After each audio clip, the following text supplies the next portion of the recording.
Afternoon. Apparently I don't rate an intro, so I'll intro myself. My name is Stephen Rombaum. I am an investigator and the owner of Pelorium Investigations. The presentation that I'm about to give is, as you can see, Privacy is Dead, Get Over It. This is a dramatically truncated, less instruction on how to conduct database investigation and more to give an overview on what's out there and how it's being used. The reason that this is being done is privacy, of course, is now a massive issue.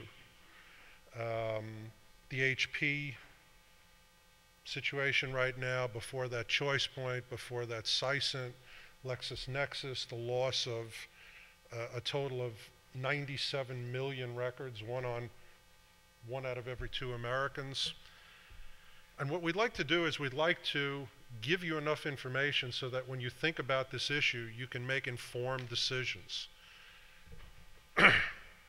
By the way, I'm getting a signal here. I'm being reminded that I'm supposed to tell you all that this talk is going to run into the lunch hour.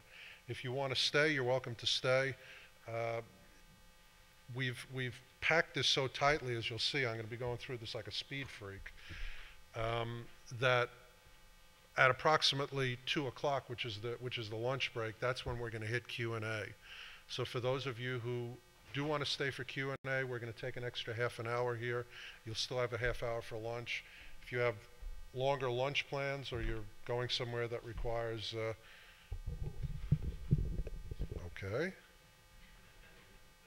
Can you hear me in the back? Good. Thought you could hear me before. If you want to stay for the Q&A, you're welcome to. If not, have a good lunch.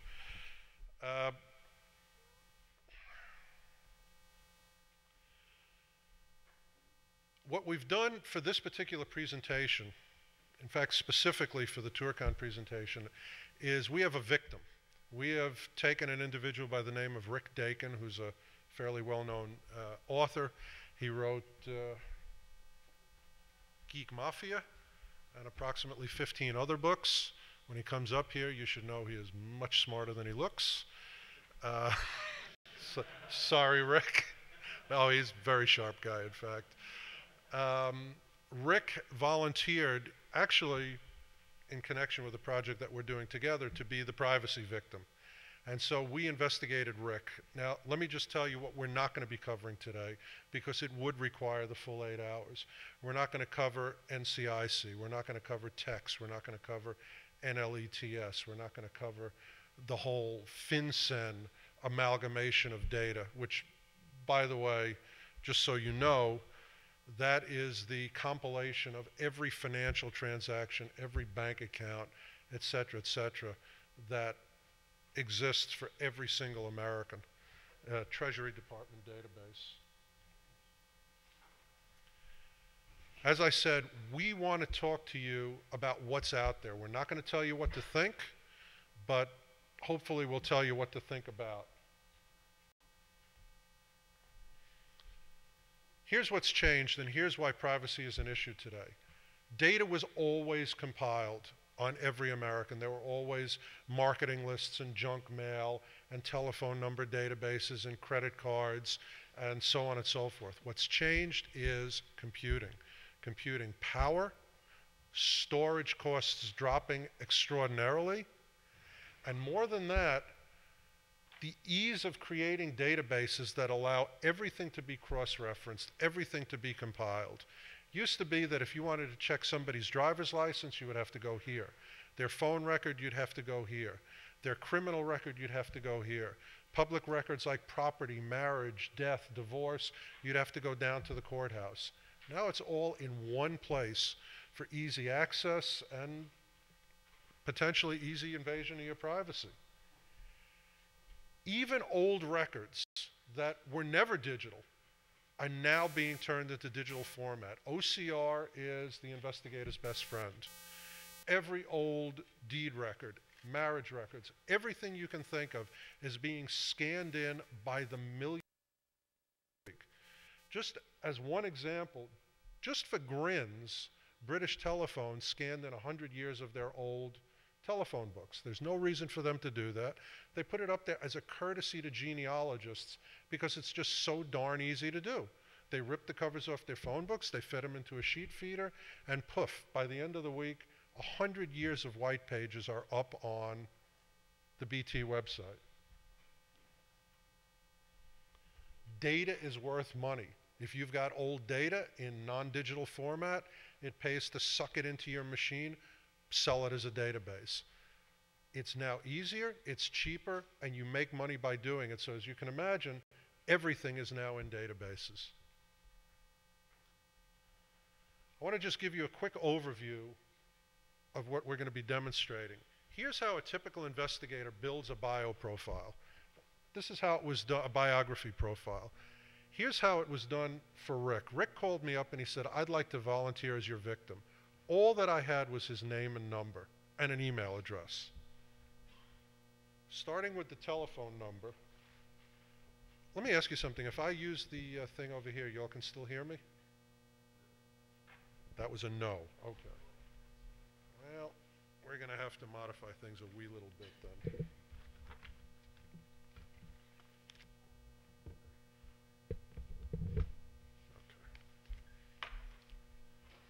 Starting with a telephone number, as you all know, you can get a name and address instantly. And by the way, whether it's a published or a non-published telephone number.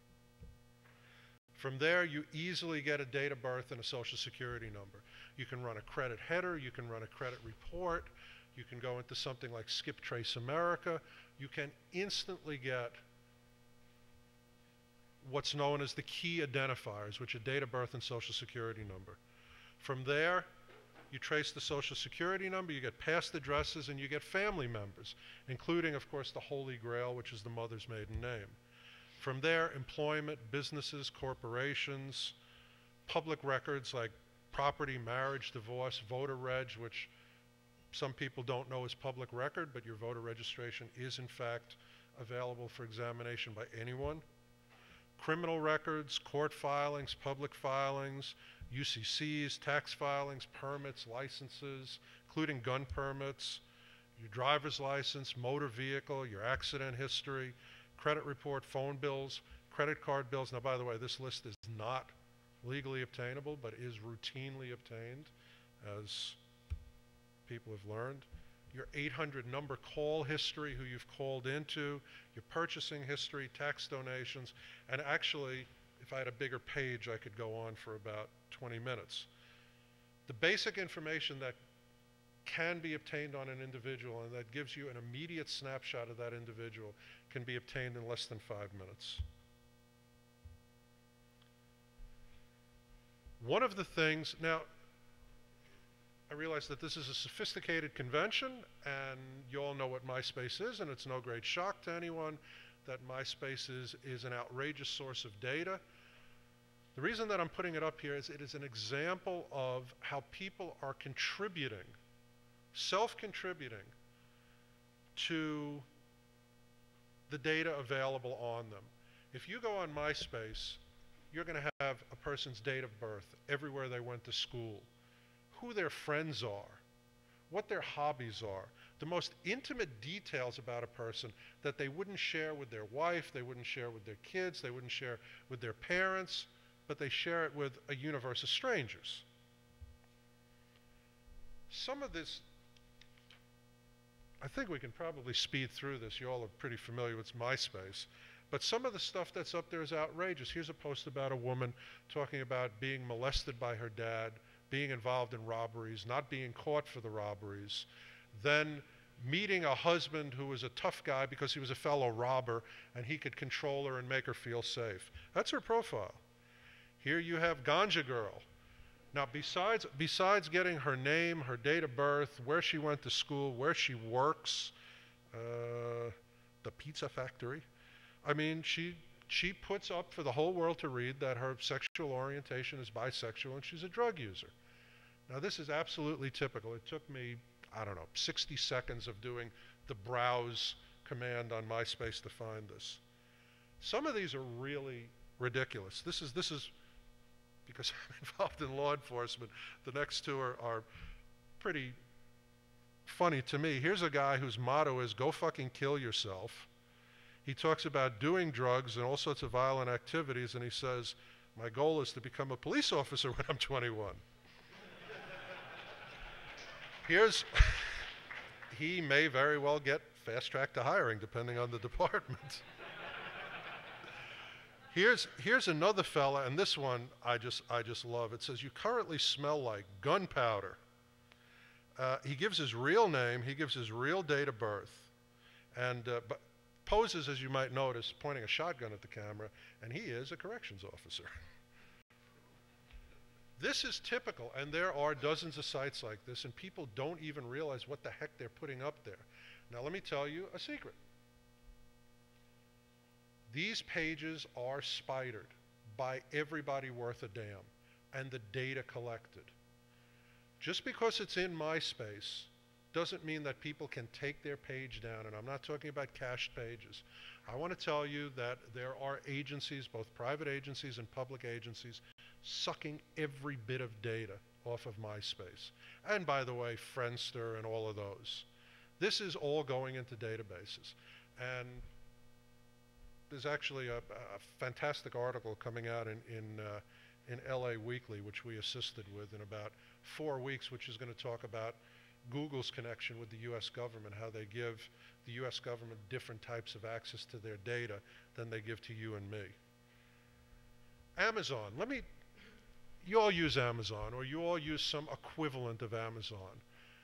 What's so insidious about the use of Amazon as an example, not as the sole example, but as just one of many, what's so insidious about using a service like Amazon is how all the little digital footprints that you leave build up a profile of you. What you like to read, what your interests are, where you are at any given moment when you log in, your likes, your dislikes, your habits. It's possible to extrapolate. Think about what you've done on Amazon and even what your searches have been once you've logged in. Do you have a physical problem? Chances are you search for a book about that particular illness. Are you gay? Are you a certain ethnicity? Are you a certain religion?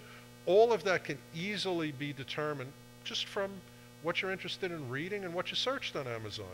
And believe me, there are lots and lots of people, including me, who do that.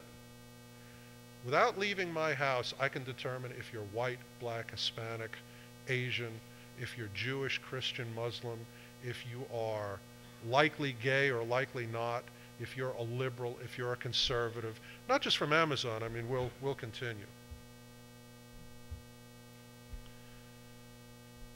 eBay, PayPal, and Skype are now one big company. Now, that's certainly wonderful for convenience and for interoperability and things like that. It's also wonderful for finding out everyone you talk to, everything you pay for, everything you buy, everything you're interested in. In short, all the intimate details about your personal life, including who you talk to on the phone. Which, by the way, I could find out before, but now it's easier. Google. I'm not one of these people who believes that Google has a fleet of black helicopters, but they're probably building them somewhere.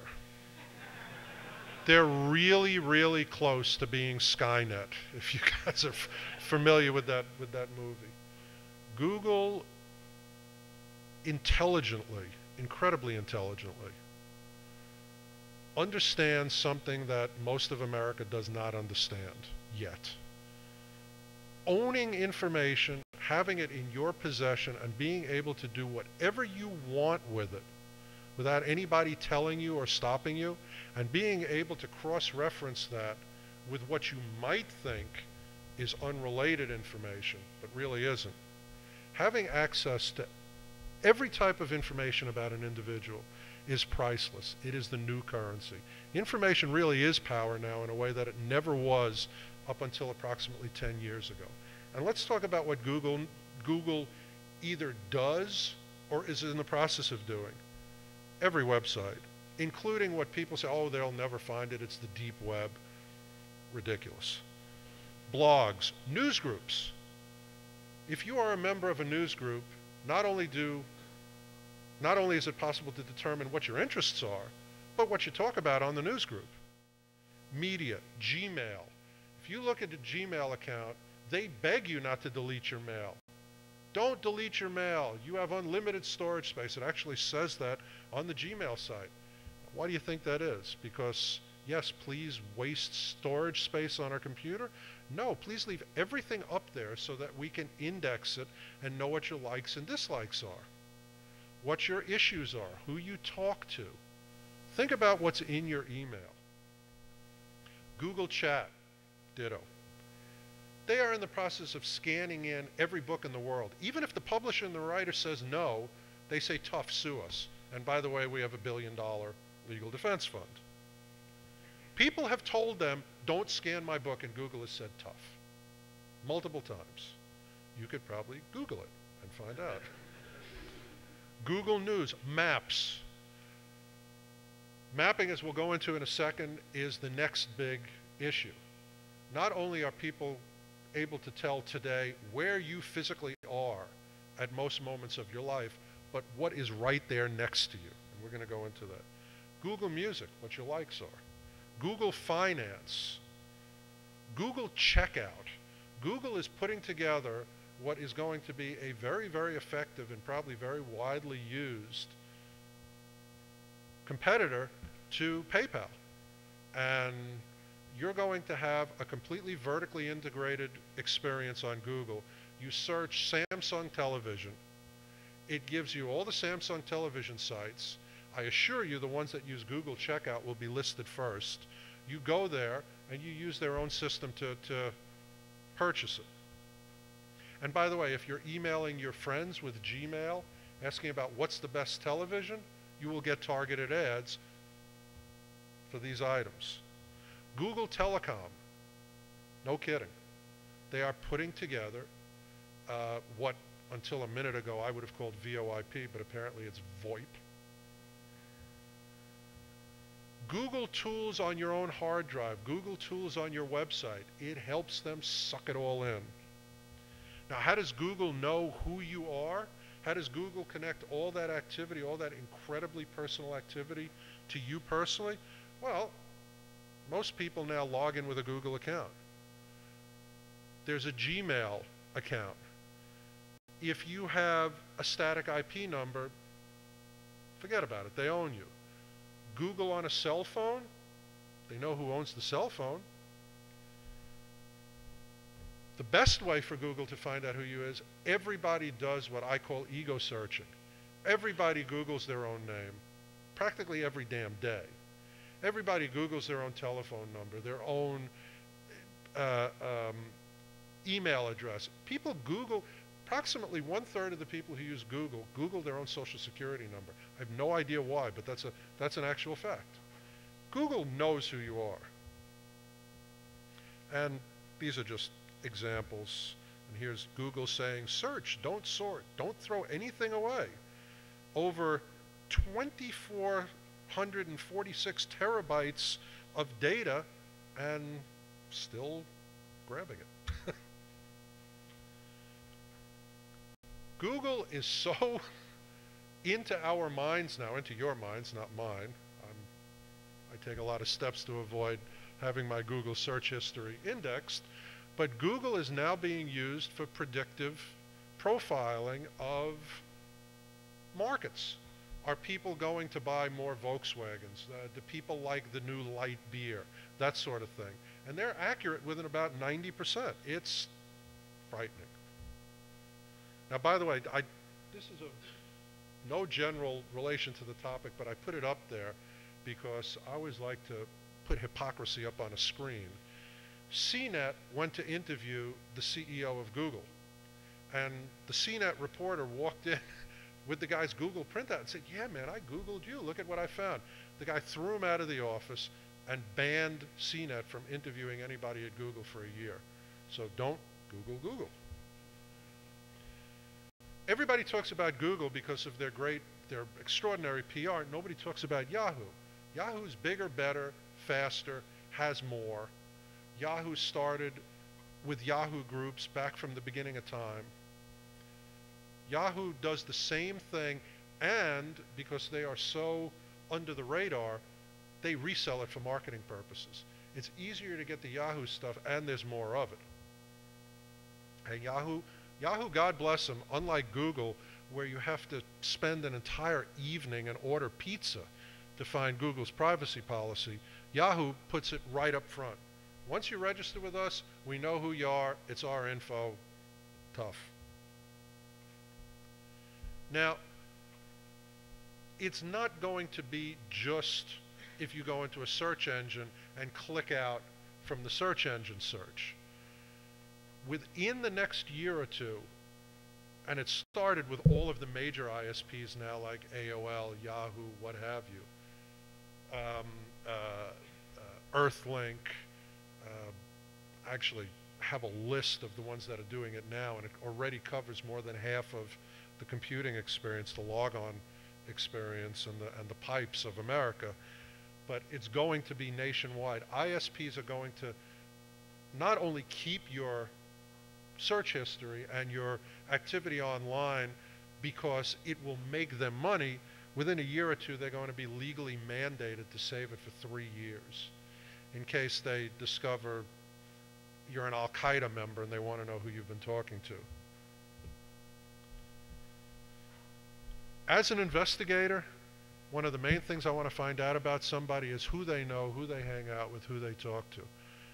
Thank you very much, all of you that use the friendship sites and the relational sites, for putting it up there for me so I can just grab it. Now, by the way, if you don't use one of these sites, again, it's still known who you email, who you Google, because people Google their friends right after they Google themselves. There are sites like Monster.com, Resume.com.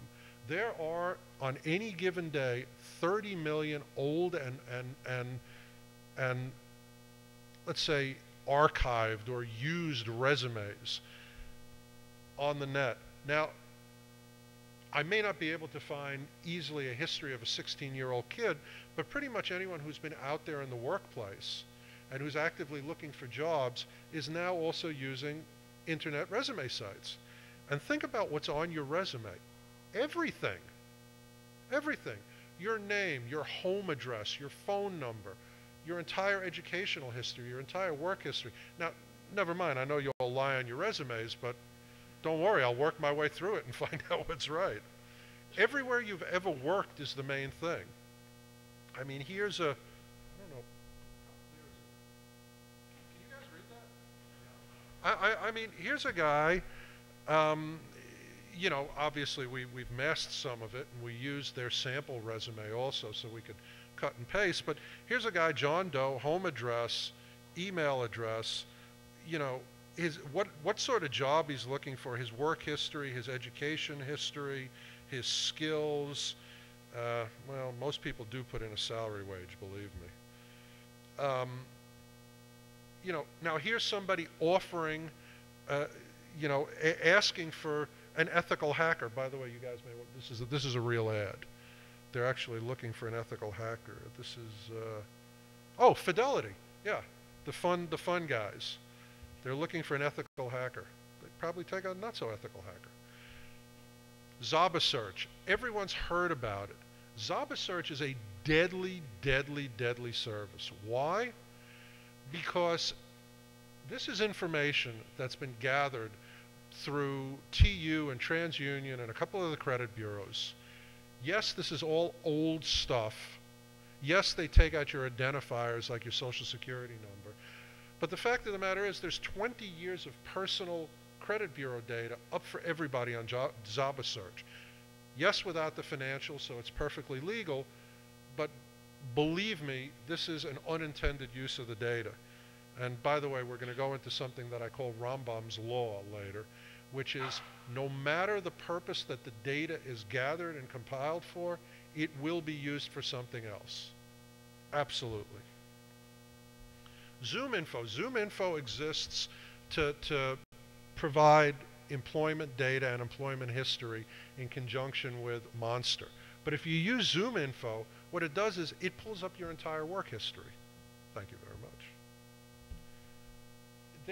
There's an endless list an endless list. The key thing that you need to realize about these, most of these are not services that compile information on you. You compile it yourself and you submit it to them. You give them your likes, your dislikes, your age, your habits, your friends, your family, all of that. Now, there are also sites that compile data based on their own interests, their own angry, screaming interests. And I call these rage sites. And these are the, there's hundreds of them, but these two made me laugh the hardest. One is called Don't Date Him, Girl, and the other is called Who's a Rat? Who's your daddy? Who's a rat? Probably is a Who's your daddy. Okay, here's this one. This boy will use you like no other. He smokes weed all day, every day. And if he doesn't have it, he will freak out. He is so broke. This is alleged cheetah Aaron Carter III. This is pretty damn typical. Here you have a guy who said he loved me, and then he ended up with another boy. Uh-oh. And that's, by the way, if you meet Jonathan Rainwater, watch your back, literally. Then there's the Who's a Rat site, which, God love this guy. He's in Australia. He knew he couldn't post it in America. This is a massive, massive list of federal informants and undercover agents and whatever. It is with photos and everything. Now it's posted in Australia, and I'm sure, you know, excuse me? Okay. Heckle later. Here's an example of a Who's a Rat profile. Thomas Evans, male, 32, Massachusetts, all the places he's ever lived, what his activity was, what agencies he reported to, his picture, thank you very much. You know, more informant profiles. Now this is stuff that so far, up until this point, every single thing that I've discussed, you have a reasonable shot at getting access to. Let's talk about some other stuff that is available to the general public if they're in the corporate world, but not necessarily the general public. The incredibly aptly named MIB, the Medical Information Bureau. Every insurance claim, every insurance test, every AIDS test, you take out life insurance, the test that was given to you is going to be in there, your claim history, who your beneficiary is. If you have the sort of policy where you have an added items rider on your policy and you list the Rembrandt hanging in your bathroom, that's in there, that sort of thing. ID scans. There's a company called ID Scan that puts this out and helps maintain the database. 17 million times a year, people go to a bar. The guy says, give me your ID. And before you have a chance to say anything, he slides it, sucks it right into a machine. Well, what that does is that takes everything that's encoded on your driver's license. Thanks to ID Scan, it gets unencoded, and it goes into a massive database. So, if you spend a lot of time drinking at places where they scan your driver's license, I will know about it. And by the way, this puts all your updated information into databases. You know, you update your driver's license and somebody wants it for their database, they can buy it from here without having to go to the trouble of going to the state and spending $50,000 for the DL database. Domino's Pizza, I love talking about this. All kidding aside, this is one of the best investigative databases in America. If you call Domino's, and by the way, Papa John's also, those are the two. If you call Domino's or Papa John's, you're calling on an 800 number. They've got your number, they've got your name, they've got your address, they've got it as of 1 second ago. And you really live there because they're delivering the pizza. You can't give a post office box to Domino's. Well, let me tell you something. I know of at least 6 law enforcement agencies that buy the Domino's data and use it to track fugitives. You know, people will list their phone number under a phony name, they'll work off the books with a cash job, but by God, they're going to buy pizza. So, here you go. every point of purchase, if you have any digital component to that purchase. Are you using a frequent shopper card at Piggly Wiggly, which doesn't exist anymore, but I like the name of the place? Are you buying grow lights with your credit card? Well, hey, there's lots and lots of stupid people out there. Otherwise, I'd be out of work.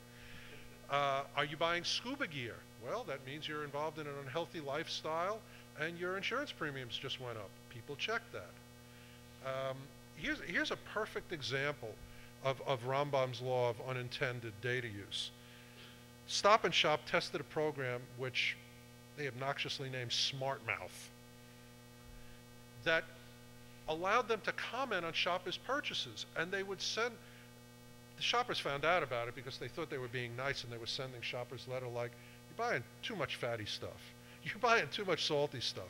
They were in negotiations with 3 Massachusetts area HMOs to sell this stuff to the HMOs for risk rating before there was such an uproar that they had to stop the program. Just an example. Now let's talk about something that nobody talks about. I've got all this data on you, but I want to know where you are at any given moment. Now there's all sorts of obvious things like frequent flyer cards, frequent hotel guest cards. If you want to know where I am, I'm on the road about 250 days a year. Believe me, you can find me every single one of those 250 days because I want that upgrade to the concierge level, so I give them my platinum frequent hotel guest card. I want to get upgraded to first, so I use a frequent flyer card. I want free tickets every once in a while. I use an affiliated credit card. Everybody does. There's no escape from it without screwing yourself. So if you want to get maximum advantage, you've got to give up a little privacy. But let's talk about things nobody thinks about. Microsoft now has this, it's incredible who names these things. It's like Big Brother, but Windows Genuine Advantage notifications. All new versions of Windows phone home to the mothership. They notify Microsoft what's on your system, where you're at, and whether or not you're using what they consider to be pirated programs. And people, get shut down by this mistakenly. It started to happen. Apple. I'm a Mac guy. I love Mac. I think there's a certain, philosophy to being a Mac guy. But Mac is now more and more and more in the corporate world. And Mac puts trackers on your machines. Everything from if you use desktop, which is permanently connected, permanently on the internet, Apple Store, iTunes Mini Store, there's a little icon in the corner that if you don't click it off, the default is not off. The default is on. It will phone home to the mothership. Windows Media Player, they have something that they pretty honestly call the super cookie. Not only does it say what you listen to, but it tells them where you are. By where you are, I mean your IP address. And of course, any time that you connect to a server, to an email system, whatever, and you have to authenticate your identity, meaning log in, people know where you are. Now there's more trackers. That's the obvious stuff. That's stuff you all probably know about. Now let's talk about things like OnStar. OnStar reports where you are at every moment. Let me tell you, I have gotten subpoenas for people's OnStar activity. Governmental agencies have gotten subpoenas for your OnStar activity. Governmental agencies have also tapped cars by having the speaker in OnStar turned on. So OnStar, bad. There's EasyPass, there's iPass, there's SunPass. Now they're not only being used when you go through the toll, but there are detectors along the side of highways to tell if you're speeding. And believe me, within a few years you're going to get speeding tickets and there's going to be no cop. That little aluminum bag that it comes in, if you haven't taken the aluminum and made a hat out of it, use it for the EasyPass. Don't let it send out a signal as you're driving. MetroCard. Listen, I'm a New Yorker. Every time I want to use public transportation, I have to swipe a MetroCard. If they know my MetroCard, they know everywhere I've been. And it's getting harder and harder and harder not to buy a MetroCard with a credit card. So people see your MetroCard purchase. They see the code number of the MetroCard that was delivered to you by the machine. They know everywhere you've taken the subway. Passenger lists, car chips, digital license plates readers are the wave of the future for every law enforcement agency. It costs $20,000, that's it, based off of a Dell laptop, hopefully an exploding Dell laptop, but based off of a Dell laptop and a decent resolution camera, it's very, very easy to set up a surveillance point and capture every single license plate that goes through. It's simple OCR. That's it.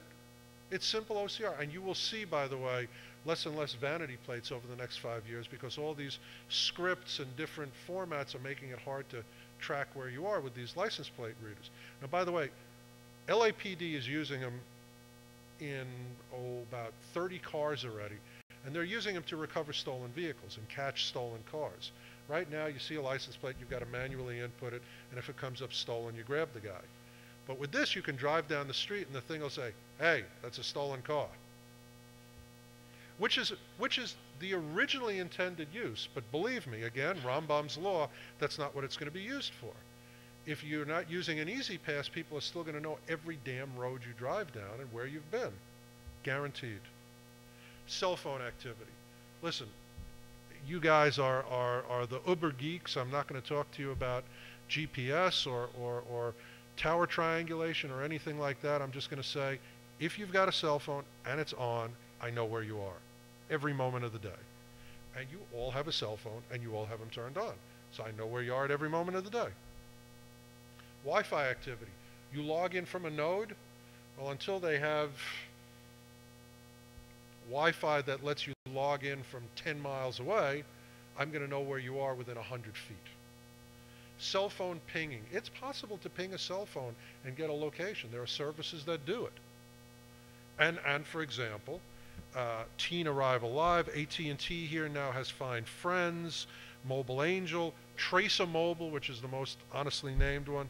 For businesses, there's a service called Tello, which constantly pings your cell phone, tells if you're using it, if you're reachable.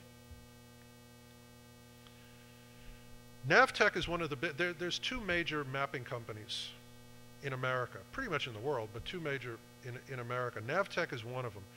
Navtech sends out teams of little drones and also does a lot of brilliant AI stuff to constantly update what is at every location. What's at 123 Main Street? Joe's Bar.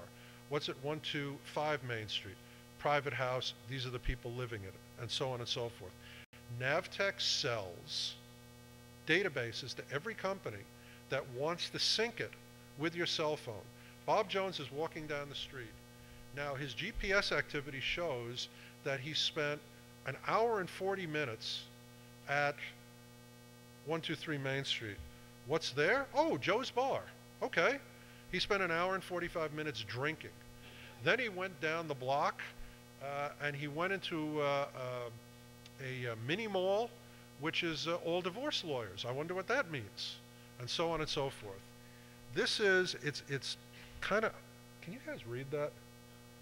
Okay, well, it has, for example, parking garage C, 13 spaces available. This is what will be sent to your mobile. These are examples of the messages that can be delivered. Traffic backup. Chez Paul has 3 tables available. Box seats available. And so on and so forth. It cross-references where you are with everything that's in the area for marketing purposes, ostensibly to send a little note to your cell phone. Extremely targeted marketing. I know if they know you like Chinese food and you're passing a Chinese restaurant that's not full up, it'll send you a note. Hey, look to your right, there's 3 seats available. And they really are at that level already. Now, that's what it's for. You all are smart people, figure out what I could use it for. Well, he spent an hour and 45 minutes in a bar, then he got in a cab.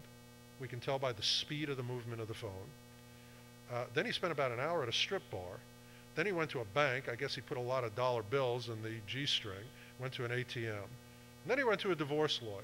And I can tell all of this without having to physically put you under surveillance. I have a little intrusive robot doing it. And by the way, in about 40 out of the 50 states, a GPS tracker on your car that I can just walk over and it's going to tell me through a dedicated website where that car is at every moment. 40 out of 50 states, it's still legal. Be afraid. Be very afraid. MapQuest not only is getting deeply into, and by the way, they buy all this stuff from Navtech. Not only is MapQuest busy getting into this whole where are the users at any given moment, but by the way, they want you to pay them to invade your privacy. And it's called MapQuest Find Me. Now, trust me, they're finding you anyway. But if you pay them $3 or $5, or for the corporate thing, I think it's $100 for 20 users or some crap like that. After they find you, they'll tell you what's around you. Basically, you're paying them to tell you where you are. You can look at a street sign. TV, TiVo, and cable. Let me tell you something. Everything that you do with cable, with TiVo, with the new digital TVs with the external connection to the big tube antenna and all of that is sent to an outside party. I know what you watch. I know what you're interested in. I know if you rewound 5 times that Janet Jackson nipple shot and played it over and over. I know if you watch the Britney Spears commercial 18 times, you dirty old man, for the Super Bowl and that sort of thing. But you also need to know that you have so much information on how much TV you watch a day, when your butt is actually stuck in front of that TV because you're working the remote, what your interests are, so on and so forth. These people are also, and it's wonderful to know, for your convenience, setting up telephone companies so they'll also know everybody you talk to. They're setting up pipes in your house. You can get a cable modem, of course, so they know everything you connect to. And by the way, since it's a cable connection in your house, there's no anonymity. That's your connection. You're logging in. They know every website you look at, every email you send, every interest you have. And most of the cable companies now offer these 3 combined services: the telephone, the broadband pipe for you with a cable modem, and their traditional service, which is TV. So think about it. They'll know everybody you talk to on the phone, everybody you email, all your likes, all your dislikes, all your online purchases, where you're traveling to, what you're doing, where you are at any given moment. Nice, huh? And by the way, since it's private records, you can't do a damn thing about it. Money. And this is something I go into at great length with investigative groups and law enforcement groups. But let me tell you, there is no transaction that you can be involved in except cash that is not indexed and indexed forever. Now, the credit card purchases are indexed for really obvious reasons. I mean, and some good ones. They have to bill you. They have to make sure there's no fraud. But they also develop marketing profiles, which they make billions and billions of dollars selling. And they keep a profile of you, what your likes are, what your dislikes are, everywhere you travel, and et cetera, et cetera, et cetera. Everything that you pay for with your credit card is available. ATM cards aren't ATM cards anymore. They're debit cards. Same problem. Contactless credit devices. PayPal, Pay It Later, Western Union, all now give their data directly, here you go, to the U.S. government.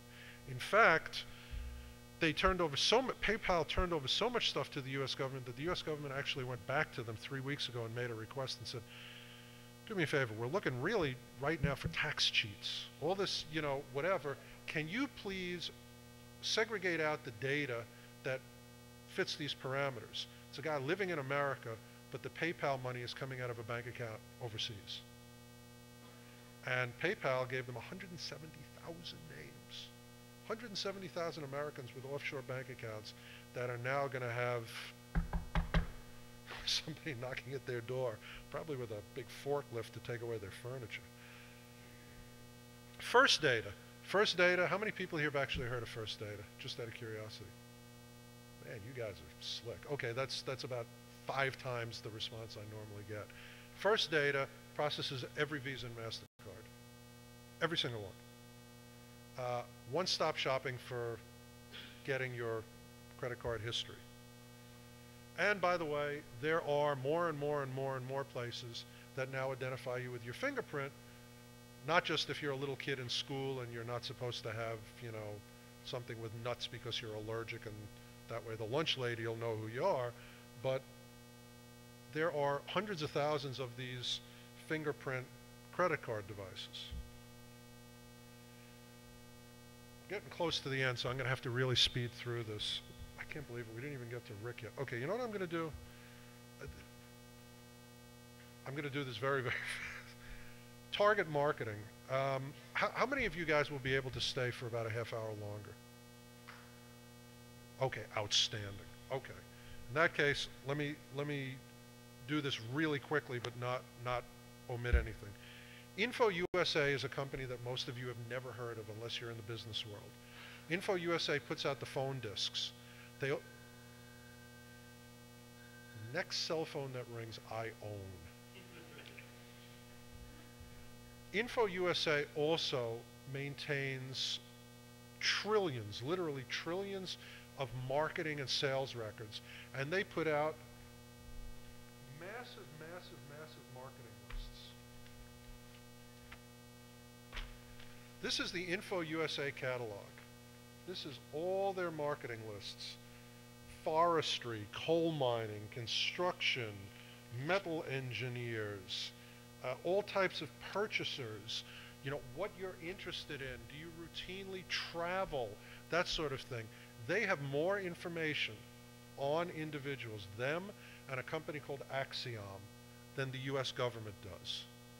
And it's everything you've ever done in your life sucked into one place to develop an all-in-one-place profile of who you are for not just targeted marketing, but intensely targeted marketing. Every subscription, every toll-free call, every product survey, every registration, every credit card purchase, every type of credit card, every affinity card purchase, your likes, your dislikes, your religion, your politics, everything. Think about it. Think about what you do that indicates who you are. Now here's two actual profiles. Profile number one subscribes to Soldier of Fortune, gets the American Rifleman, which means he's an NRA member, reads the Washington Times, purchased The Force of Reason on Amazon. I don't know why that says R, it should say is a registered Republican, and he's listed in the Focus USA database's Christian donors list. Now, can you extrapolate what sort of person this guy is? He is a right-wing conservative Christian gun owner, votes Republican. Not for certain, but 99% for certain. Next guy subscribes to the Village Voice, High Times. This is a real profile. Cat Fancier magazine. Purchased Chomsky's latest horrible book. His voter registration has him registered for the Green Party primary. He gave contributions, which by the way are public record, to the UJA, the Gay Men's Health Crisis, and American Friends of Peace Now. Let me tell you what this guy is. He is a Jewish guy. He's left-wing. He's 99% gay, not because of the Gay Men's Health Crisis, but because of the cat. Sorry, I'm sorry. I'm sorry. But what he is, all kidding aside, is a gay, left-wing Jewish guy. And in fact, that's who he is. And you can tell that without leaving your house. You don't have to knock on neighbors' doors anymore. These are real, honest-to-God, Scouts Honor profiles. Here's examples of some obnoxious lists, just from one outfit. Caught in a pickle. These are people who owe money. Credit Amigos. These are Hispanic people who owe a lot of money on their credit cards. I mean, pretty freaking obnoxious name, but you have domain registration at home addresses. Now, I've got to tell you, I bought that list, and it's part of my online service. My company, by the way, owns one of the largest privately held investigative support services in the country. I bought that, and it's part of a product that we now sell for work comp investigations. Oh, My back hurts, I can't work. Oh yeah, well you're running this website from home, pal. Claim denied. Rambam's law of unintended data use. Outdoorsman, reach me, verbal advantage. I don't know. I don't know, but questions in 2 minutes. Here's one that really freaks. Grab that guy's cell phone. Knock him down and grab his cell phone. Here you have one, astrology success. This is like the bonehead marketing list. These are people who responded to a direct mail solicitation offering angelic intervention. I will have the angel Gabriel pray for you to get a raise. Oh, here you go, here's 20 bucks. This is the moron list, but you can buy it. Somebody gay? Well, there's gay marketing. If you are a homosexual in zip code, I don't know, 90210, you are probably in a homosexual marketing list. Yes? My ride is here? I have, oh, well, can you let these guys in for the second part of my talk? It's a colleague of mine. Okay, come on in, grab a seat. Don't disturb me further. Comes over and he says, your ride is here. The chicken dances around the yellow moon. I don't know, some code phrase. What you need to know about these three major Big Brother outfits. Oh, okay, he's closing the door. ChoicePoint, Axiom, Sison, and also InfoUSA, by the way, is that they make their data available to the government, and the government makes their data on you available to them. But here's what happens. You've all have heard about how the U.S. government, and I'm a registered Republican, by the way, but you got to draw the line somewhere. You've all heard about how the U.S. government outsources torture. It's a fact, they do. If they want electrodes attached to your nipples, they just send you to Pakistan, and Pakistan does it for them. And then they send you back in a nice little box with your signed confession, and hey, America doesn't torture anybody. Well, America outsources your privacy invasion also. Let me tell you how they do that. They give driver's license records, motor vehicle records, voter registration records, phone records, every kind of record you can imagine to these database compilers who already have all your purchases, all your activity, where you are at any given moment, your phone calls and everything. Massive profiles are compiled on every single person. This is not black helicopter crap. It happens. I use it daily in my work, and I know that for every incredibly impressive profile I get, which you're going to see in about 3 minutes on Rick, for everything that I can get on an individual, the U.S. government can get exponentially more. And not only they can, but they do, and for no reason at all, because there's no restriction. This is private company records. So here's what the government does, just so you understand this. They give all your data to a private company. It then becomes private business records, and they request it back. They don't need a subpoena if it's given consensually. And if you want to file a Freedom of Information Act request, a FOIA request, what does the U.S. government have on me? Well, they may not have much, but ChoicePoint may have a full megabyte of digital data on you. And if you ask ChoicePoint for it, tough, it's private business records. So they outsource the invasion of your privacy, and they do just truly brilliant. I mean, pat on the back to whatever U.S. Attorney's Office guy thought of this. They do an incredible end run around the Freedom of Information Act. Not putting my own personal feelings into this, but it's a fact. And if I was going to tell you how to think, I'd probably tell you to be really pissed off. And ChoicePoint buys up everything from insurance companies to rap sheets, which has everybody's criminal record, to medical testing companies, to mortgage asset companies. I mean, there's endless lists. Just a little quick overview before we get to my victim. Here's stuff that's happening. Cameras everywhere. This is a small area of Manhattan. Believe me, if I took a small area of San Diego, it would be as bad or worse. First you have a few cameras, then you have more, then you have more. It's estimated that by 2018, you will not be able to walk down an urban street without being filmed once. In the UK, where they're camera crazy, every individual is filmed 14 times an hour. It'll be much, much, much more than that. And this is going to be coupled with facial recognition software, which, believe me, is getting better and better and better. It's really good. Okay, so you put on a Groucho Marx nose and glasses and a hat and turn your collar up when you walk down the street. No problem. They're now developing, in, by the way, the land of privacy invasion, England, they're developing gait recognition software, which really works. So now, in addition to the nose and glasses, you're going to have to limp on one leg and then turn the corner and limp on the other leg, and it still won't work. Yeah, this is...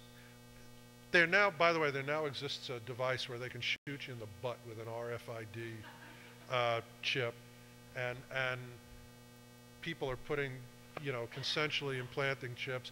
No, I don't think that's going to happen. I know Timothy McVeigh got drunk and tried to dig the chip out of his butt that they thought they planted there, and then went off and blew up a building. Trust me, there's no chips in you, but whatever. Now, last thing I want to cover is the scariest thing. I know this has all been, I hope, enlightening. Let me tell you that with the information that's out there, I can tell things about you, even if you haven't specifically contributed that information. Now, if you've gone on a marketing database, or you've logged on to the VW website and looked into the Super Beetle, or done a search on eBay for used Super Beetles, then I know you're interested in that car. But if you, this is honest to God true, if you own a cat and you eat chunky peanut butter, you are 75% more likely to buy a Volkswagen Beetle than somebody who doesn't meet those characteristics. Rambam's law, unintended data use. This is actually pretty brilliant data use, but it's also pretty scary because people can look into your head even if you haven't done the search. Karl Rove, you know, Merlin of the Republican Party. He discovered things like Republicans drink bourbon, which is true. I like Michter's bourbon. Republicans drink bourbon, and gin drinkers are overwhelmingly Democrats. By the way, watch this. How many of you here drink gin? No, that's a big, big fat lie. You guys aren't cooperating. Now, the average American has 9 friends, drinks milk from the cereal bowl. Why they need to know that, I couldn't guess. Eats 25 pounds of candy, has lost 12 teeth, probably because of the 25 pounds of candy. And he prefers smooth peanut butter over chunky. I mean, just ridiculous things. Volkswagen, I mean, they're Germans. They keep records. Volkswagen continues this on an outrageous scale. Now, here's, let me just grab this, because I don't have it all up on, well, we don't have time for this, but for example, they know that VW owners are 81% more likely to chat online, 32% more likely to buy a power boat, 71% more likely to go to an action-adventure movie, so on and so forth. Now, by the way, I've got a whole list of it. It's called the Jetta Report. They know everything about you. Now let's just, and this is what we're going to close with before my victim. If you know things about someone, you can extrapolate out intelligently. You have an Air Force civilian employee who dumps all his stock in one airplane manufacturer and buys another after 5 years. Think he knows something about the next airplane purchase? People who check flights to Iran a couple of days before a bombing. You buy a book on fighting cancer. Either you or somebody you care about has been diagnosed with cancer. You rent a gay porno movie. Duh. Unless, you know, you heard your friend Bob was in it and you just want to make sure. You put an address into MapQuest. If you put an address into MapQuest, you're going to that address. You have an interest in that address. And then another database finds out that it's a strip club. Oh, okay. You fill a prescription for Xanax. Well, there's only one reason you do that. You fill a prescription for Viagra. Well, I'm sorry for you. But here's my favorite one, and this is a real one. Again, this is all, you can't, I'm not smart enough to make this stuff up. It's all real stuff. You're on a plane 4 times in a year, and sitting next to you is a woman those 4 times who's not your wife. What do you think that means? It's not your secretary. It's not a business trip. Now let's have some fun. I was supposed to speak. It was unfortunately rather rudely interrupted. I was supposed to speak at the Hope Convention in New York. And the people laughing know what I'm talking about. I requested on the radio program, whatever the hell it's called. What's it called? Off the Hook. I requested a victim. And I got about 97 boobs. And one guy who's a real guy. It's like, wait a second, this can't be real. See, he sends me an email. He says, I'm Rick Dakin. I'm an author. I'm attending the convention. I'm willing to be your victim. And at the bottom of it is an email address and a phone number.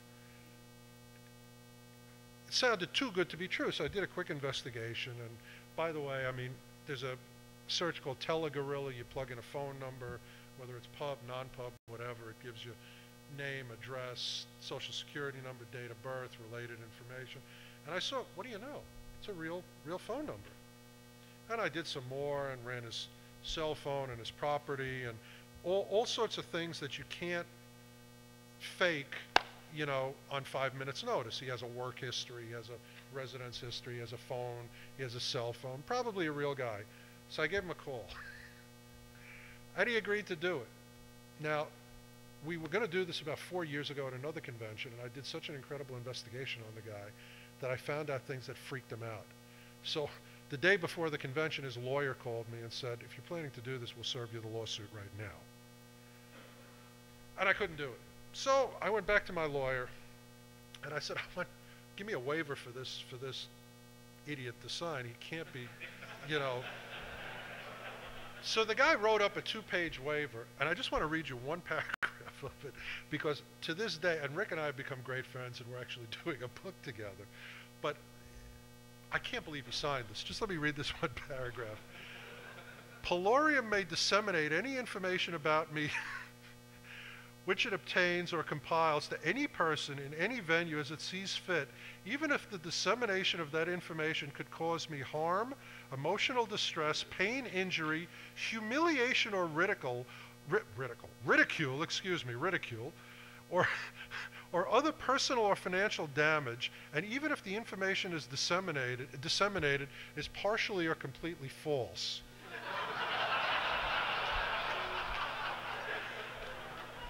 I mean, Rick and I have become friends, so I actually checked the info with him. And by the way, the rest of it is even worse. And he signed it, and God bless him, like I asked him to, he even had it notarized. So here's what we did.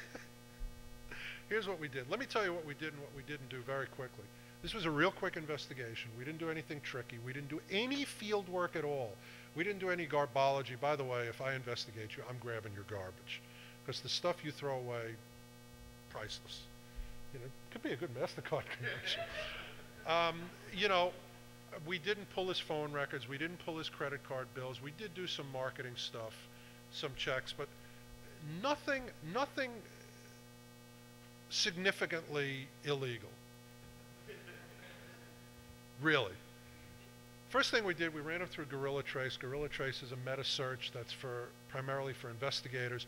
You can plug in simultaneously a guy's name, address, telephone number, email address, place of business, and it runs it everywhere. I mean, it saves you about an hour and 45 minutes of snooping.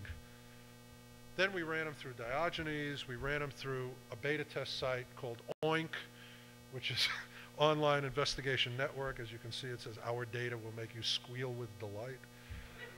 And we got a lot of information on him. And let me just tell you, when you investigate somebody, you start with a little bit and you end up with a lot.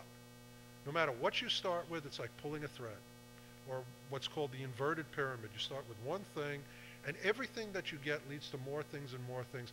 And after you have 5 or 6 pieces of information, you can get everything. And what you're looking for is the holy grail on somebody. If the holy grail, if you're breaking the law, is the mother's maiden name. But for legitimate investigators, it's name, legitimate residence address, date of birth, social security number, telephone number. Those 5 things, I own you.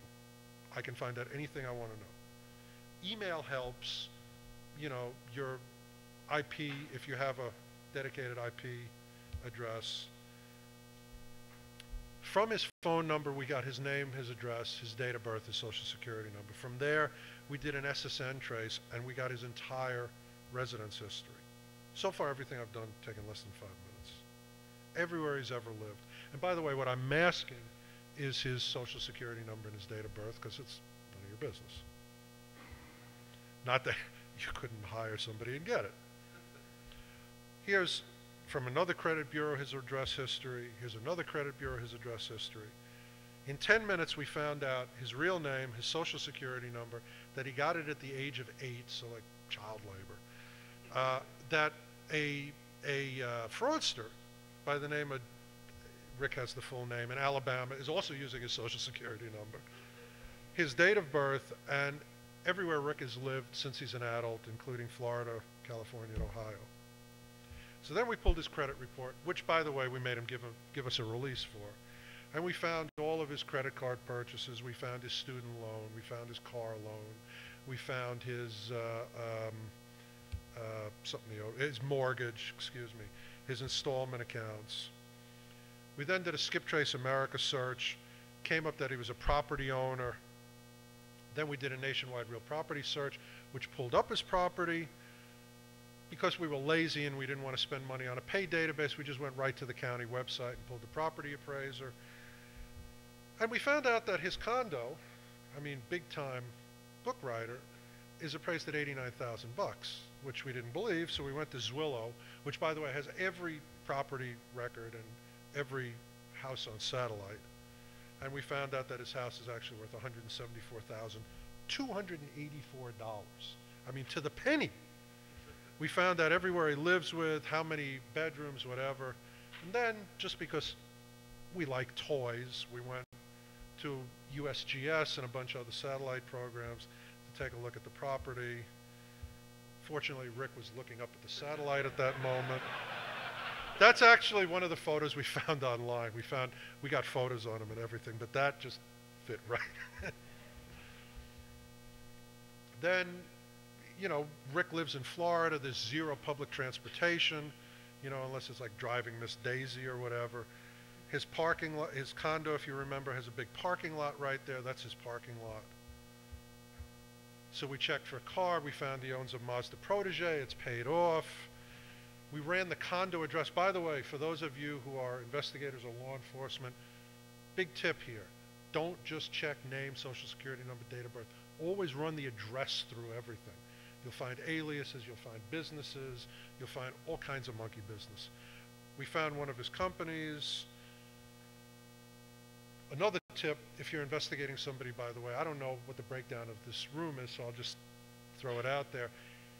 You start with an internet search. After you've used that and then done all the pay searches, go back and do another internet search with the new information you've gathered. You'll get more information, go back to the pay search, and then end with the internet search. You should do, for any real background investigation, 3 internet searches at different stages as you gather your information on the subject. The web search on Rick was amazing. We found websites, we found MySpace, we found postings, we found email. We were able, using directing Google to specific information, we were even able to go into rickdakin.com and find his hidden directories and suck that information out, which is legal. If it's up there on the site and there's no password, tough bananas. We were able to find his book. We were able to find, this is an entire list of photos of him, telephone number usage. We found 43 pages just of the index listings. We found Zoom info, which just, and by the way, this is a 5-second search. It tells you he worked at Cryptic Studios. He was involved with the RPG game. He has an interest in cryptozoology. He worked for NSO. I can't read my own screen here. NCSoft, thank you. And so on and so forth. Now, we purchase legally every single domain registration. And we get to do it because we have government contracts and we're not spammers. So we can put in your name and find out every website you have, put in your home address, put in your telephone number. I mean, some of the contact information has to be legit. You may put, you know, Kiss My Butt as your name, but you're going to have a mailing address or a phone that we can trace to you, or an email address or something. So we ran and we found Rick Dakin, we found Blue King Studios, we found Pornophiliac. Now, Pornophiliac has been down. By the way, Wayback Machine, great thing. You can go and look at everybody's website back to the beginning of time, find out stuff they took down, find out old websites, things like that. Pornophiliac has been down. Please, no jokes about getting it back up, but Pornophiliac has been down for a few years. We found on Amazon, we found his author bio. Now, frankly, I started out 22 years ago. When I started out, this is a $1,000 investigative report. I found it on Amazon for free. He lives, writes, and plays in Sarasota, born in '72, grew up in Florida, went to American University, BA in History, Ohio State, where he didn't get his MA, all the games he worked on, Geek Mafia, where he drinks coffee in the morning. I ever want to hunt you down. That he's a Democrat and involved in the local Democratic Party politics. And Amazon, by the way, gave me the list of all the books he was ever involved in. When I first met him, I had gotten through eBay one of his old out-of-print books. He says, "Can't believe you found that." Now Rick, very considerably, MySpace. And on MySpace, he has all of his friends, his whole educational history, his interests. I mean, even where he went to high school, yeah, even where he went to high school, where he's working now. He's single, he's 6'1", he's a bodybuilder. By the way, girls, he's lost a lot of weight and he's available. He's an author, he went to American University. He went to the School for the Gifted. We'll find out later what that means. He's a publisher also. He's into martial arts, he's very liberal. He's into old school punk music. And I'm not going to read through this whole thing, but basically every iota of what makes up Rick Dakin without me leaving my house or my office. By the way, we went into his hidden directories and we found his resume. This is everything he's ever done in his adult business life. His latest book, which by the way, I'm going to do question and answers in 2 minutes. The best questions, we've got some t-shirts and we've got a book we're going to give out to the best questions. We found out he's a Democrat. The thing that says Bush and Republicans are assholes was probably a clue. Actually, we did more investigation. We found out he's actually an anarchist. And in fact, that he didn't pay the registration on his car, probably because he's an anarchist. We found out by finding out what podcasts he downloads and what he logs into. 3 of the, and these are pretty left-wing, you know, sites. We found out that he every freaking day downloads Air America. That he's got, apparently he's got problems with Hungarian activists and hungry clowns. If you look at the thing, it says "Can't sleep, clown will eat me." That's one of his posts. And by the way, you need to know every damn thing you do on the net, every post, every email, everything. I will find it. I will get it. Some ass out there is caching it for me. I know. Tough. We found photos of him. Nice looking fellow, ladies. All right, maybe that's not the best photo. But he buffs his head. And we found, and were able to, within an hour, develop profiles on all, and I mean all of his closest friends. And this is not a joke. All of them. We were also able to find his mom and dad, where they live. His dad's a judge, which is probably why every time he got arrested, they didn't prosecute. No arrests, no convictions either, but no arrests. We found his cell phone and where it's registered. And by doing just minimal stuff, we found out when he lived in San Jose, he liked to eat at Hobie's. This is an actual photo of the Hobie's where he used to eat.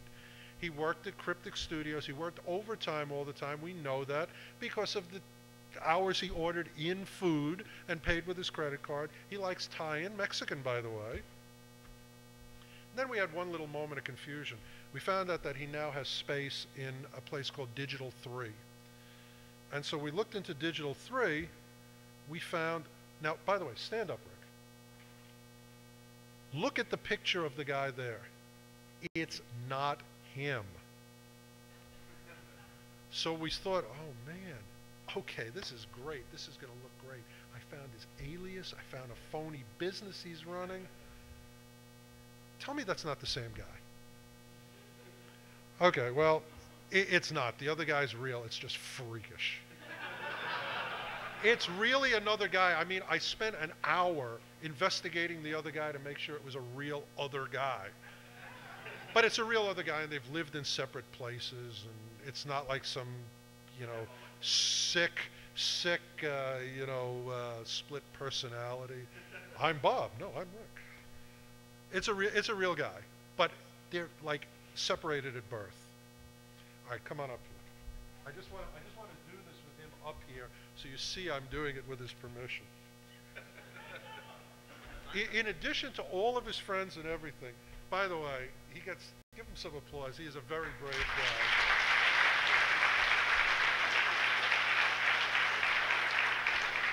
guy. In 4.5 hours, we got all of that stuff. We got that his real name is Richard A.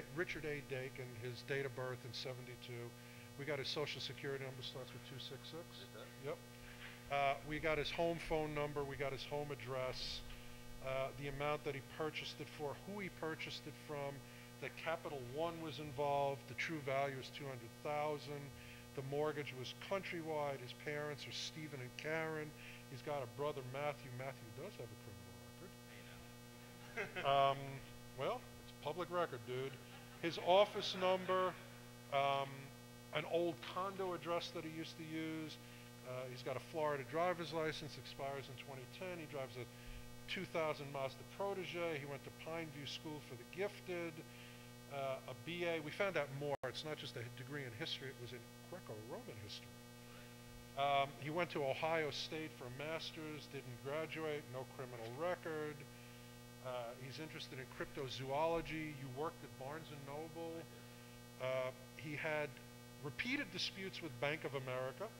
They did repeated inquiries on him. That's how we know. Credit inquiries, very mean. He worked at NC Staff. He works at Digital 3 with Nick Birch and Kyle Cross. Yep. He has a company, Blue King Studios, involved with Pinnacle Entertainment Group, Cryptic Studios. He uses a Sony Vaio. We can tell from the hardware address when he logs in. He's into martial arts, weightlifting. He hangs out in coffee houses, including Latitude 23.5. You also like Ethiopian food, right? Yep. He's into multiplayer games. He helped develop Cult, which was banned in Europe. Sweden, banned in Sweden. Go out and get it while you can. While You Can was 1995. Dark Kingdom of Jade. That's my first book. Oh, okay. Conspiracy X. He's got a bunch of credit cards. I'm not going to say what they are. Yep. Except I will say one of them is Pier 1. I had a couch I wanted. Pier 10% off. Pier 1. What does that tell you? Definitely a taste issue. He has a Sprint cell phone, Verizon at home. He paid off his student loan, paid off his auto loan. You're a good American. Very, very left-wing, borderline anarchist. Consistently votes Democrat or worse. He's an officer in the try to subvert from within. He's an officer in Sarasota Manatee Young Democrats Club. Ooh. I've got all of his email addresses here, which I won't say. Right? He's writing a book on hackers right now. Here's your address in San Jose. Yeah, that's enough. Anyway, that's my point. There are different points of view about data compilation. This is the one that I'm kind of the closest to, even though there are really, really good reasons to compile databases. If I'm going to, you know, it used to be that everybody lived in the same small town, married the girl down the block, you know, went to work with his dad, so on and so forth. A guy who married somebody from the other state, I mean, that was a big deal. People move 14 times in their life now in America. That's the average. There's a lot of bad people out there. A lot of bad people coming into America, as you've all seen over the years, the past 5, 6 years. There is a reason to be able to run a credit report on somebody. There is a reason to be able to investigate somebody before you do business with them. For example, credit cards, mortgages, pre-employment. You know, if I'm going to hire you as a bus driver, I want to know you're not a drunk driver. If I'm going to hire you as a nanny, I want to know you're not a child molester. There are good reasons. Premarital and dating. Let me tell you something. I'm involved in setting up what is going to be the most intense internet dating screening company you've ever seen, as you can probably guess. If you meet Bob at Brooklyn.com and he says he's an unmarried 34-year-old, you know, fitness freak who makes $200,000 a year, before you go and meet Bob, I think you have a right to know if he's like a bald married guy who likes underage girls and, you know, is a janitor. Not that that's necessarily a bad job, but you should know. There's also a reason for targeted marketing. Companies have a right to use their money wisely. And economics of scale, if they can sell a product to 100,000 people, it's going to cost you and me less. And they don't want to be sending marketing to somebody who's absolutely disinterested in their product. Now let me tell you something. This is something that I do at every law enforcement seminar I run, every law enforcement conference I talk at. I don't care if somebody comes to you with a driver's license, social security card, and a history behind it. It's meaningless. You've got to investigate. In 30 states, still, you can go in and almost on request get a DL with the most flimsy documents imaginable. Now let me tell you, nothing that I talk about in these seminars is theory. It's all stuff I've done, I do, I know about. I've been an investigator for 24 years. Here's a California driver's license that I got for a job under David Markman, with law enforcement permission, by the way. They didn't give it to me, they just said we won't prosecute you. Here's when I was Salvatore Romano. Here's when I was David Halkin. Everybody says, oh, you're a private investigator, you know all these tricky guys, you know, you could get guns, drugs. By the way, I can. But you won't see me at the party tonight. Everybody says, well, you know, that's because you can do it. You're a private investigator. Somebody raise your, okay, first free t-shirt. Who, don't shout it out. Who can identify who this is? Yeah? Okay, tell me who that is. That's correct. That is the president's daughter's fake ID that she used, and her sister also had fake ID when they went out boozing. By the way, for a while their Secret Service code names were Bud and Bud Light. No. If you go to the International Herald Tribune on Wednesday, every Wednesday they have something called the Intermarket. You can legally buy passports. You want another passport? Not a problem. You want a European passport? Not a by the way, that price has gone up enormously. This is like 3 years ago. They're now going for like 80 grand. And the government admits it. Big deal. Back to the issue of being able to know and having good reason to know who's who. There's a van company in New York. These are all recent Times articles or USA Today articles. A van being driven by a guy whose license had been suspended 18 times, rolled over, killed 10 senior citizens. You wouldn't have given him the job, and his employer wouldn't have given him the job if he had just done a simple driver's license check. You have a doctor. Let me tell you something. Doctors get away, literally, with murder. Cut off the wrong leg, no problem. You keep your hospital privileges. But it's all public record. You should have a right to check that out. Who knows who that is? No T-shirt for this, but you all ought to know who that is, right? That's the sleazebag child molester that supposedly killed, he didn't, they found out, killed JonBenet Ramsey. You know what he was before he left the country? He was a substitute teacher in California. Nobody checked his arrest record. For law enforcement, this is a little chart that I made up. This is legit. Of the 18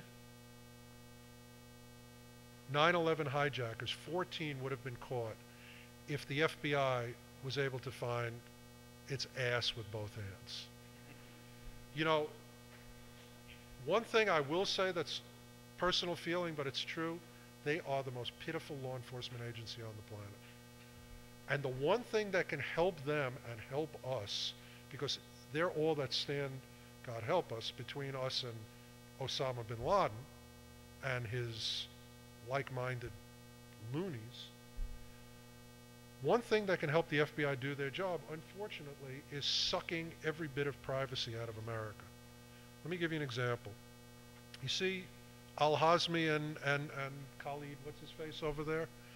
Both of those guys were on CIA watch lists. They were known Al-Qaeda members. Now, by the way, they got into the U.S. anyway. That's a whole another discussion.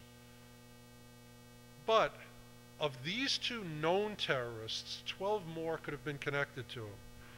One terrorist shared an address with Al-Hazmi, with Khalid al-Midhar. One guy, Muhammad Atta, and another guy shared an address with him. 5 other terrorists shared a phone number on credit card applications with Atta, and another terrorist used al-Midhar's frequent flyer number. So the fact of the matter is, when the government says, well, we want to invade your privacy to protect you, it's not all bullshit, and that's a problem. However, unfortunately, Department of Justice follow-through stinks.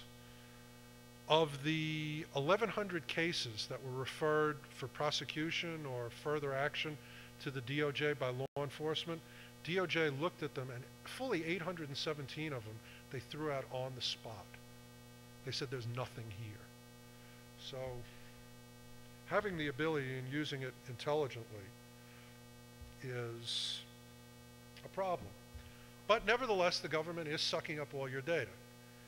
You apply for a student loan, the FBI knows about it. DNA, in most places they need a warrant to take your DNA. Let me tell you, however, once your DNA is taken, or Uncle Fred, who's in jail for robbing a liquor store's DNA, is taken, they are now using it to extrapolate out to family members. So if one guy out of 50 is arrested and his DNA is taken, and most states now have a law that if you're charged, some states have, if you're charged with any crime, even shoplifting, they do a DNA test. But most states now have, and I think it's a good thing, if you're convicted of a felony, they take your DNA. Well, not only do they take that person's DNA, but they have markers that reliably can lead them to other family members. So whether you know it or not, your DNA is in there. We have 20 minutes for 20 minutes and 2 prizes for who gets the book, who gets the remaining T-shirt. Are there any questions? Okay, well, you're far, so you get the T-shirt. Hell no, I'm not going to screw my job. Well, yes, of course I can. Of course I can. First of all, do not give your social security number out just because somebody asks for it. The vast majority of the places that ask you for your social security number have no right to it whatsoever. If they say, well, it's because I'm going to extend you credit, say no problem. I'll give you a $200 deposit. I'll give you a $500 deposit. Make up a phony mother's maiden name. If your mother's maiden name is Goldberg, you should be giving Wong to the credit card companies. Never, never, never give out a real mother's maiden name. Get a post office box or a mail drop. I mean, most of what you can do is known to you already. It's a pain in the butt to have to do. And be aware that there is a huge inverse proportion between privacy and benefit. You want those frequent flyer free tickets? You got to have it logged everywhere you go in your frequent flyer account. Okay, this goes to somebody who asks a good question. Shh.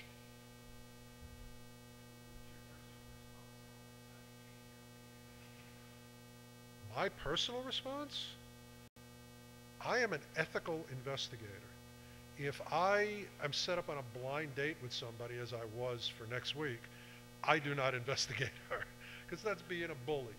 I do the maximum of what needs to be done, but not a bite more. That's my personal response, and it's the response of my company. I own the largest privately held investigative support service in the country. I own Diogenes, People Finder. I do not give access to the general public. I don't put it out there on the net where anybody with a credit card who'll pay $49.99 can plug in a name and get a printout. Only law enforcement and licensed investigators get access to my service.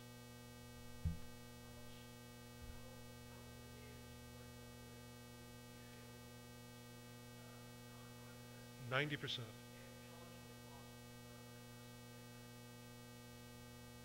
Well, if you go to me, I'm going to say, why do you need it? I mean, I've had people come to me who are stalkers who their ex-girlfriend got away from them and they're trying to track them down.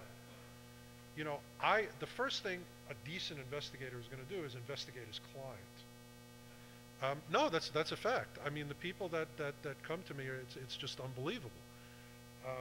I mean, we do it, and I have less of that problem than the average investigator because we do strange cases. We do a lot of sophisticated financial frauds and overseas stuff, but the average investigator has 10 people calling him a day.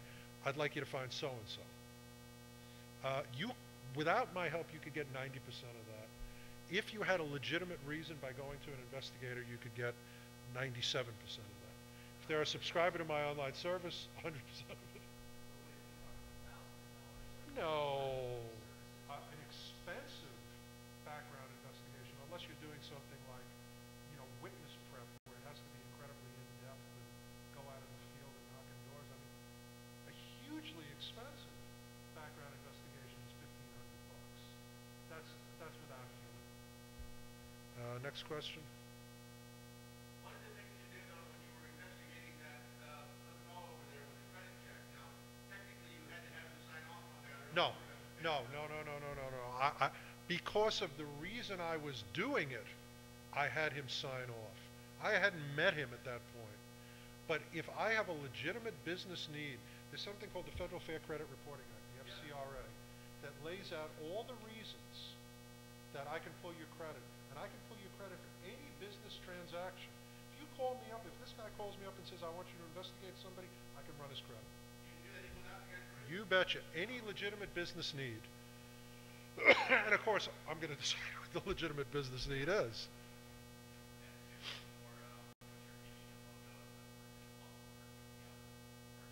Oh, God.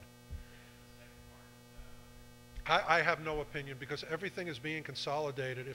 If one company doesn't buy the other, if they buy different companies, sooner or later, you know, big fish eat little fish. ChoicePoint has snapped up 140 companies. And if they give me the right cash offer, you could add Diogenes to the list.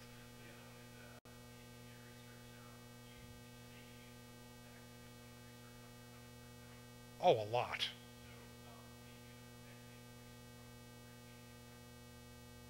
Oh, well, first of all, I mean, we have, even though in my office I own an online service, I've got 3 T1 lines. I also have a $19 Verizon line that you know doesn't have a fixed IP number, and we turn it off and cycle it through the pool and get a new IP number after every search. And we search intelligently. We use Firefox that even if we're so stupid we forget to delete the cache, it does it every time you shut down the program. You get a book, by the way. That's a good question. Well, get it later. Sit down, sit down. Just remind me. One more book. Uh, Waving the Hand. None of your business. Really. None of your business to the first part of your question.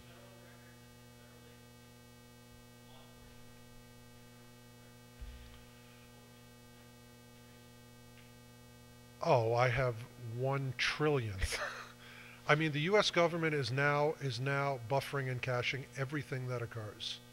They are building farms and farms and farms of servers. And by the way, let me tell you something. So is Google. Google is now building. I mean, you're talking about Skynet. Literally, in a couple of years, they're going to have their own private internet infrastructure. They are building in an enormous building at the Port Authority in New York, and they're building an entire 30-acre server farm. I think it's in Oregon, I want to say. Oregon or Colorado? Oregon, okay. So, you know, and by the way, a lot of what they're doing for the government. Microsoft is also building a 25-acre server farm. You know, yes, Bill Gates is the Antichrist, but there's a lot of other Antichrists out there that are, you know, I guess that's the Hindu theory, all the evil gods. But, you know, I have essential investigative info in my office. I've got billions of records, but they're records that are basic records. I've got everybody's name, phone number, date of birth, social security number, driver license, motor vehicle, that sort of thing. All the other neat stuff, we go out to other people for. Mainly because even though storage is getting incredibly cheap, you know, we buffer everything we do. Once we've investigated you, we keep that forever. And we've done cases where, you know, we'll search somebody and we've got a thing in our system that'll tell us if we've ever searched them before. Happens all the time. Once a week, the same weasel did something again, you know? But compared to the government, I'm not, you know, private industry is not private investigators aren't an iota of what's out there. I mean, what private industry like Sysint, Axiom, and whatever are doing for the government today, it's mind-boggling. I mean, they're adding billions of records a week. A week, really. Next question. Ma'am.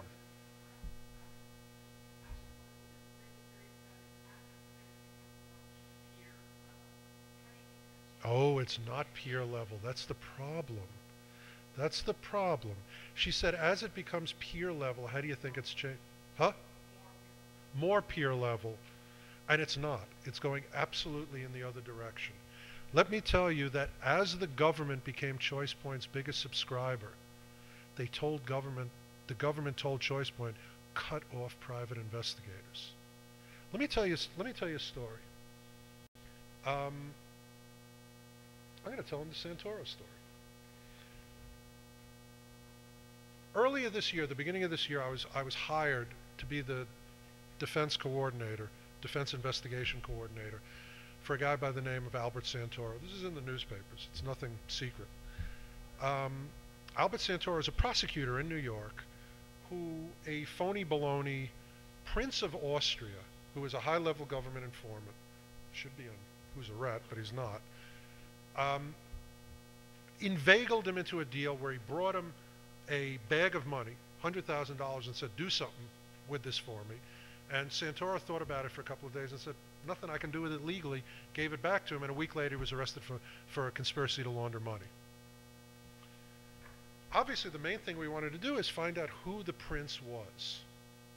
The guy presented himself as Franz Joseph von Habsburg-Lothringen, a member of the Austrian royal family. And everybody started making jokes, yeah, well, I'm Napoleon and all of that. Well, here's what I found out. Found out his real name is Joseph Myers. He is a mental patient from Michigan. And I mean a real mental patient. He chased his mother around with a knife. He put a bowl of spaghetti on his grandmother's head, and the cops came and took him away in a straitjacket to a place called Happy Valley. And he's a real mental patient. And they eventually let him out. Whereafter he changed his name, he decided, while he was in the mental institution, no surprise, that he was a member of the Austrian royal family. And he went to the probate court in Oakland County, Michigan, and he changed his name legally, Franz Joseph von Habsburg-Lothringen. And he went out and he started committing frauds and crimes and life sentence weight drug deals and things like that. 15 felonies we know about, and mysteriously never served a day in jail. Well, we find out that he was a federal informant. And I'm, by the way, encapsulating for you a 6-month investigation. This was a tough one. We found out he was involved in Operation Wooden Nickel and Operation Uptick and Operation Rolling Stone and all of the code name federal investigations. As part of my investigation, well, during the investigation I found out that this guy is not particularly beloved by people he comes into contact with. I mean, I probably could have guessed that, but I found out for sure when his own mother gave me information on him and his wife and his children and everybody. Well, I found out who his in-laws were, not far from here in California, and I went to interview them. Nobody had ever identified this guy before. Nobody had ever found his family. And obviously people have been investigating for 20 years. This is not the first case or even the 100th case he's done for the feds. Who, by the way, I'm usually working with. I'm usually on the prosecution side. But the attorney that came to me is an old friend, and he said, this guy's absolutely innocent. And I said, okay, I'll work on the case. So I go and I interview his in-laws, and they tell me a lot of great stuff, which I can't talk about. But one of the main things they do tell me is they really thought he was the Prince of Austria. He even told them that. Well, after I leave the house, they call up their daughter, his current wife. He's got 2 simultaneous wives. He's got Marianne in Detroit, and he's got Michelle in New York. And by the way, Michelle goes around to all these undercover meetings with him, and I should probably tell you, we had already subpoenaed Michelle. We tracked her down and served her to come to the trial. Well, the family calls up the wife. The wife, I guess, starts throwing frying pans at the prince. He calls up the FBI and he says, I quit unless you do something about this pain in the ass private investigator. Well, the FBI came with a grand jury subpoena, served it on me, and said, we want your whole file. I said, you can't do that. It's a defense file. Went to the attorney went in front of the judge and literally said, Your Honor, we'd love to brief this case for you, but in the history of the Southern District of New York, the government has never tried to subpoena attorney work product. So we can't give you precedent. It's never happened before. And the judge said, you're right. No subpoena. Well, the FBI waited until, and this is Judge Grisey, the senior federal judge in New York, they waited until Judge Grisey went on vacation. They impaneled another grand jury and they came back with the same subpoena, which I assure you has pissed off the judge. So this subpoena, another magistrate said, you can't do that. Well, a week after they said you can't do that, by coincidence, I was giving a talk to the Hope Convention. And 7 agents came in with raid jackets and drawing guns and took me out of their handcuffs. The motto of this story, which, by the way, they charged me with obstruction of justice and tampering with a witness until they found out it was our witness. And then they dropped the charges. I'm not making a word of this up. And there's a guy, is the Washington Post guy here? Where? I can't, honest to God, can't see. Okay. The Washington Post wrote a big story on it. It's all wrong. Look at the more informed comments at the bottom. Anyway, they dropped the charges, and now they're still threatening me. In defense of this guy, he pointed out to me, I couldn't get a hold of you for a comment. Well, I was in jail. Sorry. But no. Actually, the story, all kidding aside, the story was pretty accurate, and he couldn't get a hold of me.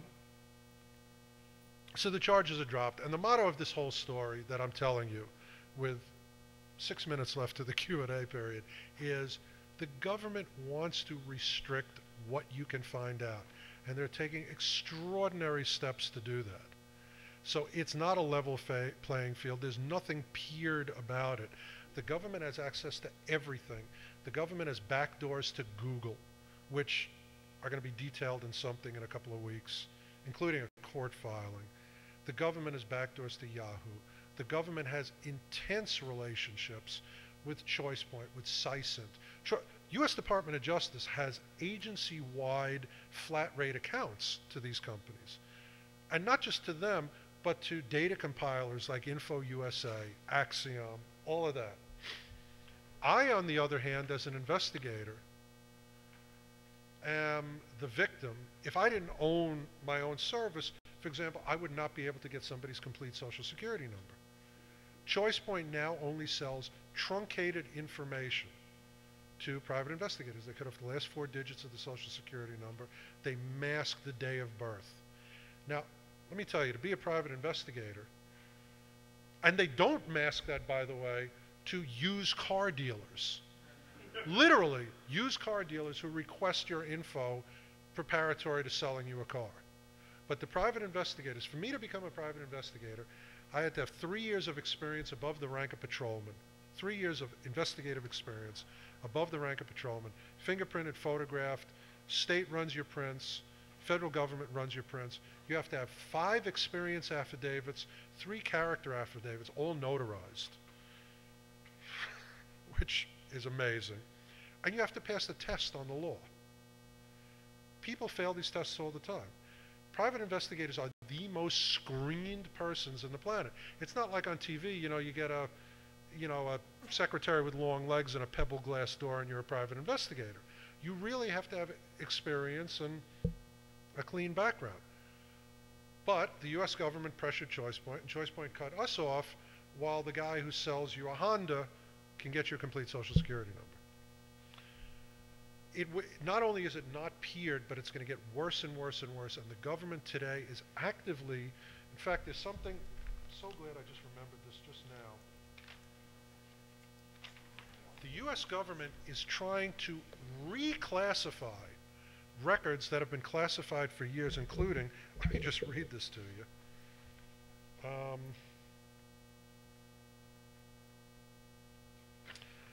The administration's frenzy, this is, by the way, the International Herald Tribune, it's not like the Village Voice. The administration's frenzy on secrets has led to documents being reclassified after having been in the public domain for decades. For example, and this is a great example, the number of bombers and missiles the U.S. had in 1971. The same year that the FBI began its surveillance of Lennon, Nixon's Secretary of Defense testified before Congress and displayed a chart showing the U.S. had 30 strategic bomber squadrons, 54 Titan, and 1,000 Minuteman nuclear missiles. Now, I've probably just violated federal law by reading this to you, because this information has now been reclassified. I have no idea why. But this is a trend. And public records, property records are being closed, UCCs are being sealed, lawsuits, even in places like Florida where there's a Sunshine Act, I've had to come in with a subpoena to get a copy of a guy's arrest. So, whatever. We have 3 minutes, one more question. By the way, you get a book. That was an awesome question. With the t-shirt? Yeah. Okay. I can't see from this line. No worries. Just talk loud. Question for you. Given the degree to which you're able to acquire all this information, is it rational to do things like what you were saying? Use a fake mother's maiden name, don't give your social security number. Frankly, it doesn't sound like why not behave in a completely public manner at all times? Because they're being monitored anyway. Look, you know, here's. Sorry, I don't have another book. That was a really good question. You do? The author. And by the way, he's the author. Get him autographed. And they're good books. They're good airplane books too, if you all are flying somewhere. If this was a normal world where this was a real democracy, the correct answer would be to leave information open for everybody.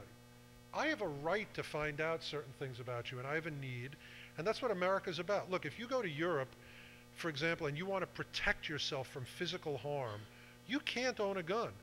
In fact, if someone breaks into your house in England, you pick up a knife, you're going to be charged. Here in America, we have a concept that people are allowed to stand up on their own 2 feet and do things for themselves. You're allowed, I mean, assuming you don't have a criminal record and you pass a training course, you get a firearms permit in most places except for the People's Republic of San Diego and whatever. But you know, in most states there is a right to carry. If you want to start a business, you start a business. You call up the U.S. government and you say, give me a tax ID number, and they give you one. You fax them in the IRS form, and they give you a tax ID number. In China, you've got to go down and explain your whole business plan before they let you open up a storefront.